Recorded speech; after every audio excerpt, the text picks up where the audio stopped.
Well, we are continuing part 2 of our series called Why God and Suffering. And if you've just walked in the room or just joined us online, my name is Casey and I'm the pastor here. We're going to begin today with doing something a little bit interactive. We're going to do another one of these fun polls. So if you have a smartphone or a tablet, there's a QR code that's been on the screen a few times.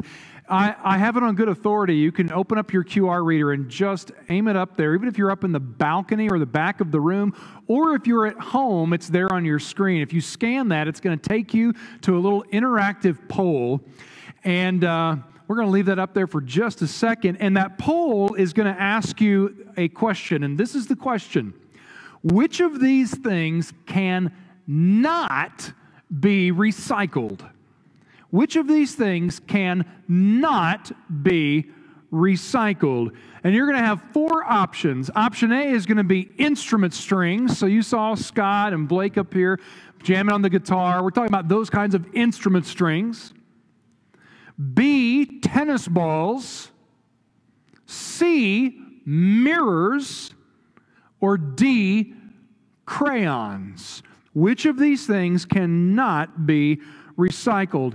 Instrument strings, tennis balls, mirrors, or crayons. All right, it looks like we've got 24 people have voted. I'll give you guys just another second. 27. All right. And all right. So, all right, I think we're close enough that we could probably guess at what the people have answered. All right, so the number one vote with about 30 of them in is mirrors, followed by tennis balls, instrument strings, and crayons. The correct answer is mirrors. Mirrors cannot be recycled. You can find a way to recycle all of those other things, instrument strings, crayons, and tennis balls, all of those things. Now, don't drag them out to the curb because I don't know if they'll pick them up there. No guarantees about that. But you can definitely find a place to recycle those. You know, people try to recycle some really weird stuff. I was reading about this the other day. This recycling company was telling people about weird things that people leave out at the curb, and they're like, don't do this. They're like, we've had people put their kitchen sink and their bathtub out there, thinking that we're going to recycle that for them. We've had people pull steel weights out there, you know, if you're like pumping iron. And they said, we've had lots of people put bowling balls in the recycling bin. I don't know what that's about. Maybe they're just hoping you'll drive by, see it, and grab it out of the bin. But, you know, I'm often looking at stuff in my house going, does this go in the throwaway pile, the donate pile? Or can this be recycled? And you know, sometimes I wonder that question a little more broadly about other things in life. And I wonder that sometimes about the bad stuff that happens in life. Like maybe we wonder about whether or not the pain and suffering in life can somehow be recycled. Can anything good come out of all this bad, out of this pain? If I'm feeling spiritual that day, I might frame that as a prayer and say, God, can you bring anything good? Can you recycle anything good out of this bad?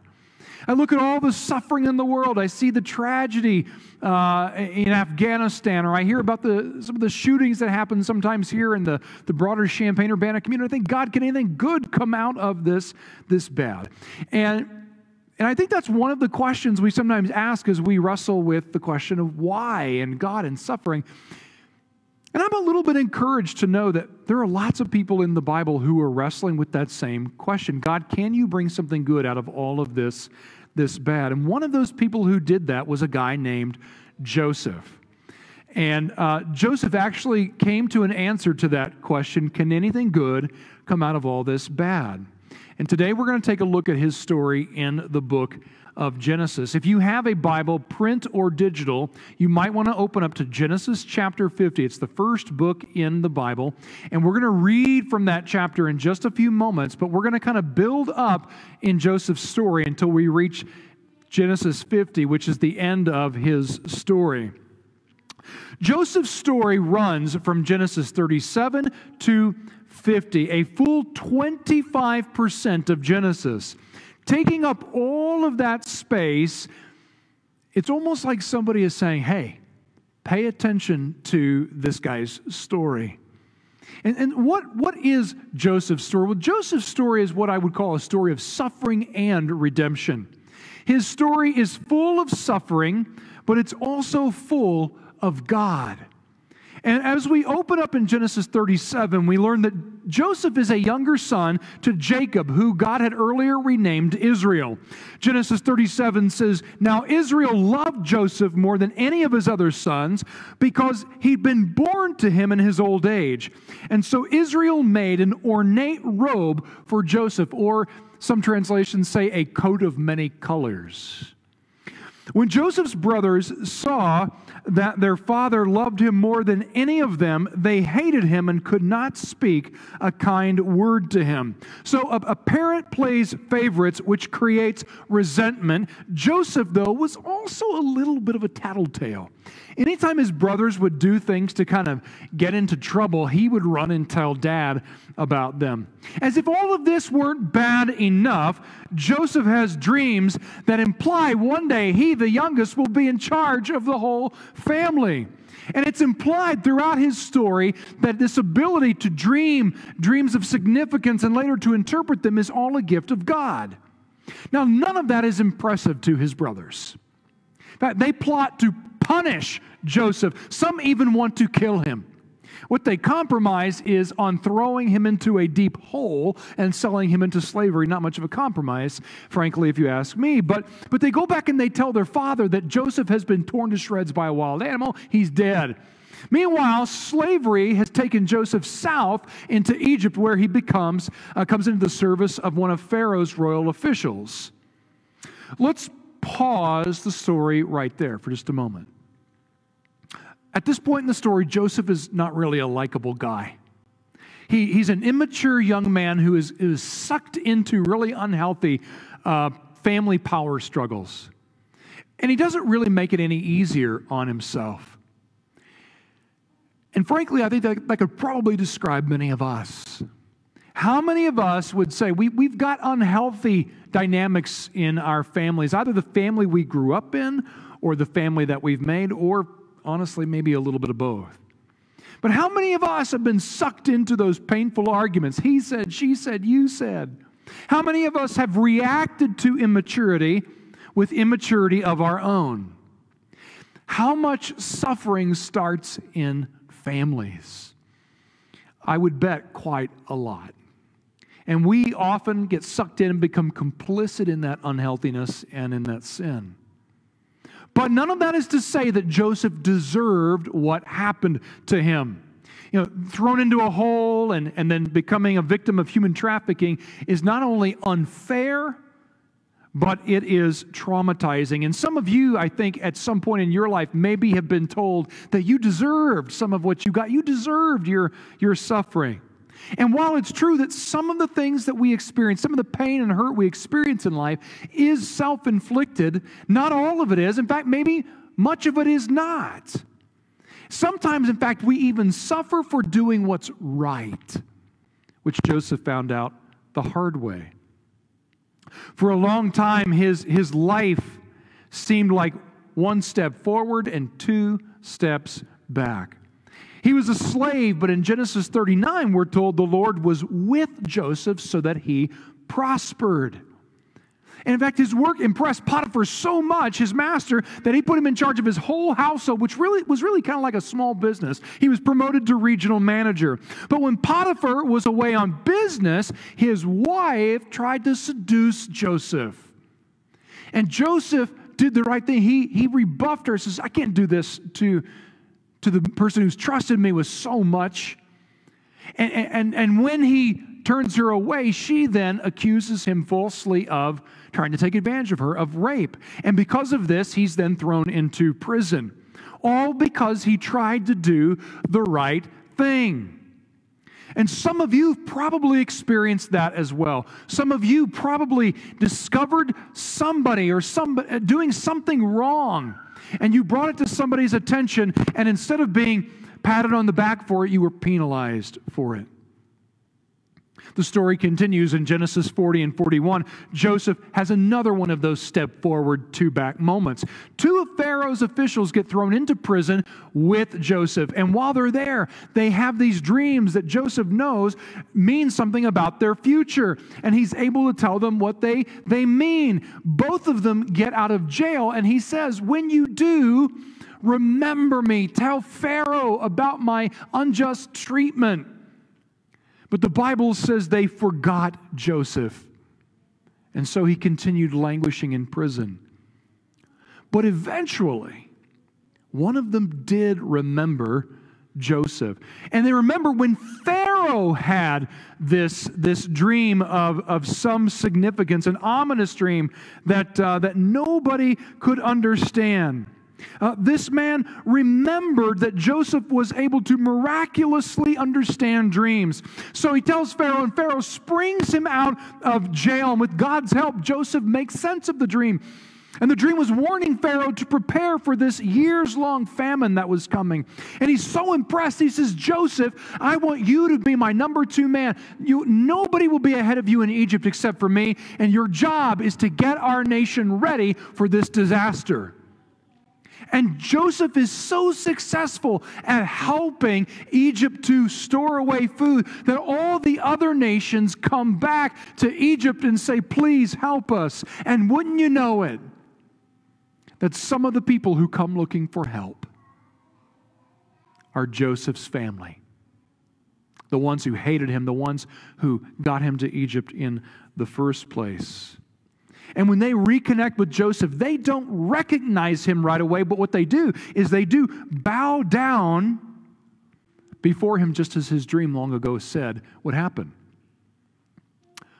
But Joseph does recognize them.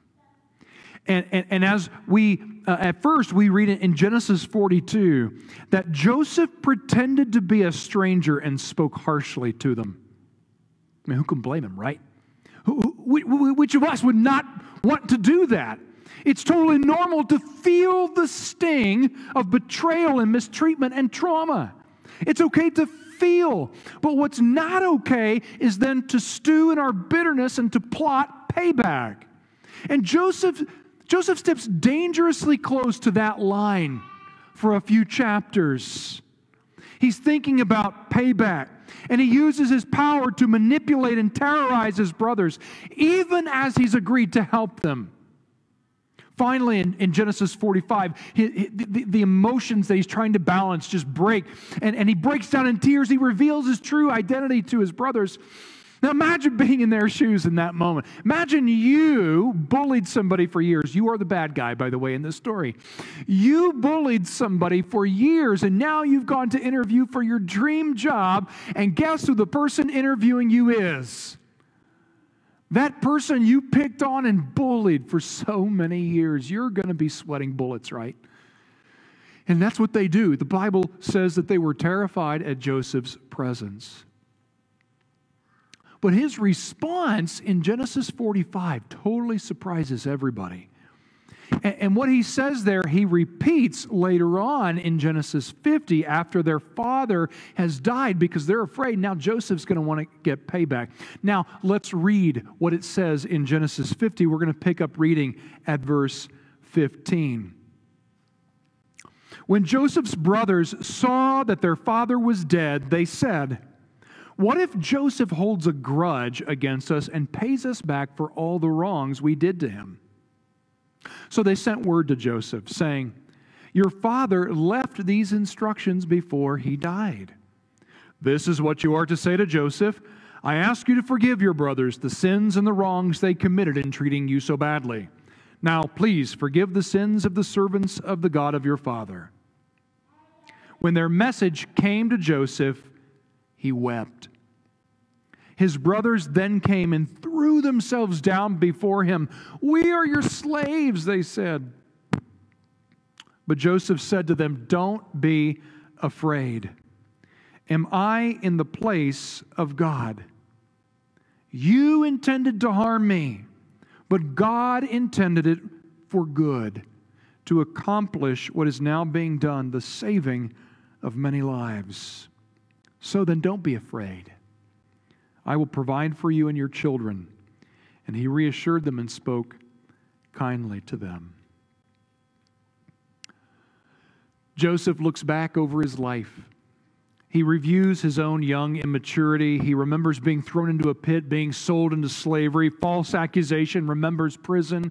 But he also remembers success in his work, and he begins to see that it was God that was with him. He remembers that supernatural ability, not only to dream, but to make sense of dreams. He remembers rising up from slavery to become the second most powerful man in all of Egypt. And he thinks about all of the people that he is now positioned to help, including his own family. He looks back on all of that. He looks at the good that now lies before him, and he says, "You intended to harm me, but God intended it for good to accomplish what is now being done, the saving of many lives. You intended it to harm me, but God intended it for good."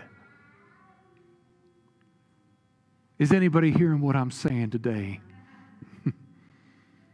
He does not say that God caused his brothers to sell him into slavery and to mistreat him. Don't misunderstand. What he does say is that God has repurposed that evil for good purpose. In other words, it's as if he's saying that God recycles pain into purpose. But the struggle is that our pain and suffering so often just seems pointless, and often on top of that seems cruel. Think about it, a healthy young person who's got their whole lives ahead of them dies in a car accident because of a drunk driver. A child is killed in a drive-by shooting. Extremists drive refugees from their generations-long home. A spouse breaks their sacred vow to forsake all others. A parent physically abuses a child. A pastor spiritually abuses church members by mistreating and silencing them and then claiming God's authority to do it. Much of our pain seems to have no purpose. It seems as if people have been deliberately and sinfully cruel to us. But if Joseph is right, if God repurposes for good what someone else has purposed for evil, then God can recycle pain into purpose. And if that is true, then let me draw out 4 other things briefly from Joseph's story. If God can recycle pain into purpose, then that means we can let go of bitterness. Joseph struggled with bitterness.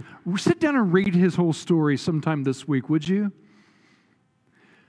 But especially when he met his brothers again, all of that hurt came up. Ultimately, he lets go of the bitterness, not because they deserved a second chance, but because now he's got his eye on God and the good that God is going to do. And I know some of you in a group this size have been hurt so badly. You've been hurt by family or friends. You've been hurt by strangers or institutions. You've been hurt by your neighbor or by a government. You've been hurt and you've let that wound fester and get infected, and you feel the hurt every day. You think about it every day, you rehearse it every day, and sometimes something triggers it, and it's as if you're reliving it all over again. The therapist John Gottman says that these unprocessed hurts are like walking around with rocks in your shoes. You can get by for a while. It's going to hurt, and sometimes it's going to bruise your feet. But if you don't deal with it and more rocks keep getting in there, you're not only going to not just limp for a little while, but eventually it's going to become so painful that you're going to have to stop. And at that point, you've got to learn to take the shoe off, dump the rocks out, and deal with the pain and be healed. And the same is true in our lives when it comes to bitterness. And I think one step forward in doing that is speaking the truth to those hurts to say, listen, God can recycle this pain into purpose. But secondly, building on that, what we also see from Joseph when he realizes this is that we can let go of payback. Now, you can't do that unless if you still got all that bitterness festering inside, if you've got a heart of war instead of a heart of peace. Joseph messed around with payback for a little while, trying to make his brothers look guilty of something that they had not, in fact, done. But he let it go, and he let it go, looking into his family's frightened faces, looking back on all the bad that had been done, and looking at all the good that was now possible. And he realized, hey, God can recycle this into fresh purpose. Because of that, I can let the past go. I can forgive. I don't have to extract payback from those who hurt me. And the fact is, some of us daydream about getting back at the people who hurt us. And maybe you don't even have just one person. Maybe you think the whole world's done you wrong. And so you just think the whole world's out to get me. You can't name just one person, so you fantasize about one day having the power to let everybody else know that now you're in charge, so they better watch out. But listen, the fact is, payback does not replace purpose. And we know this not just by studying the Christian scriptures. We actually kind of know this in our Western American culture. And we know this because this theme pops up again and again in the stories we tell about the emptiness of revenge. Think of how many stories or TV shows or movies you've read or seen where somebody sets out on this journey to get vengeance. They've wronged me, and I will get them back. And they get to the end of the journey, either just before they extract their revenge or right after, and they discover, this still has left me empty. This has not healed the hurt. Now, even though we know about this emptiness in these stories, it's interesting that we still daydream about payback. We don't have as many stories about people fantasizing about drawing positive purpose out of their pain. But we can let go of payback if this is true. Thirdly, if God recycles pain into purpose, then that means we can seek purpose from our pain. We can seek it. God led Joseph into positive purpose, and the fact is, God has a purpose for your life too. Scripture tells us that God's purpose for you begins with God's desire to snuff out sin in your life, to overcome death in your life, to adopt you into God's covenant family, and to grow holy love in you so much that every day you look more like Jesus. That's God's purpose for you, for your family, your friends, for the people you don't like, for everybody. But within that general purpose, I believe God also has a specific purpose on our lives based on what Rick Warren calls our shape, your spiritual gifts, your heart, your abilities, your personality, and your experiences. But here's the thing, because your specific purpose is inside of that general purpose, like one of those Russian nesting dolls, because of that, your specific purpose, how your abilities and gifts and your pain can be recycled into something good, it has to be something that's life-giving for other people. Because that's the way it is in God's kingdom. Your gifts aren't for you. They're God's gifts to everybody else, given through you. That's why Joseph said God intended to save many lives through me. Listen, the fact is, after you go through a time of suffering and pain, it may not be obvious how God is going to recycle this pain into purpose.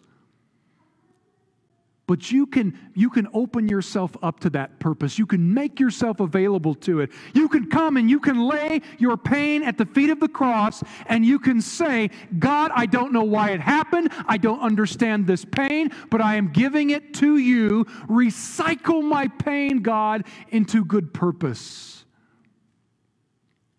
And I'm confident that at some point, God will make that purpose known.